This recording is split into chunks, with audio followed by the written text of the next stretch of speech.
అండి, welcome to my channel. ఇవాళ నేను చింత చిగురు పప్పు చేస్తున్నాను.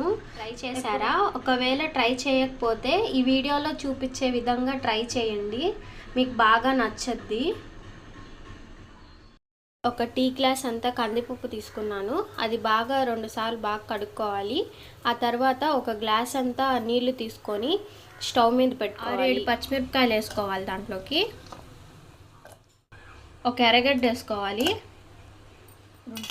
2 టమాటాలు వేసుకోవాలి.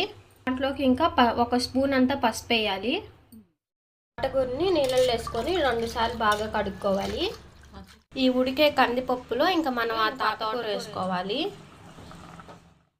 చింత చిగురు ఇది కూడా మనము బాగా శుభ్రంగా కడుక్కోవాలి. ఇలాగా మనం చేసుకోవాలి. హ్యాండ్స్ తోటే 2 హ్యాండ్స్ తోటే ఇట్లాగా.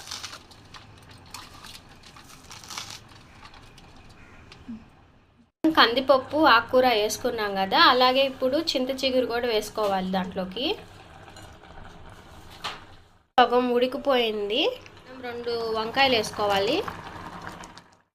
మొత్తం బాగా ఉడికిపోయింది. ఈ అటికలో వేసుకున్నాము. ఈ అటికలో మనం ఇంకా తగినంత ఉప్పు వేసుకోవాలి. ఇంకా బాగా మనం ఎనుపుకోవాలి. తిరగమాద వేసుకున్నాం. ఒక గిన్నె పెట్టి 2 స్పూన్లు అంతా నూనె వేసుకోవాలి. కొంచెం అంతా ఆవాలు వేసుకోవాలి, కొంచెం అంతా జీలకర్ర, కొంచెం అంతా మెంతులు వేసుకోవాలి. ఉల్లిపాయలు 2 వేసుకోవాలి. ఎర్రగడ్డపాయలు 2 వేసుకోవాలి. కొంచెం అంతా ఎర్రగడ్డ వేసుకోవాలి. కొంచెం అంతా కరివేపాకు వేసుకుందాం. మనం ఎనుపుకున్న ఆకుకూరని వేసేసుకుందాం. వెజ్ స్టైల్లో చింత చిగురు పప్పు రెడీ అయిపోయింది. Thank you so much for watching this video. Please like and share and subscribe.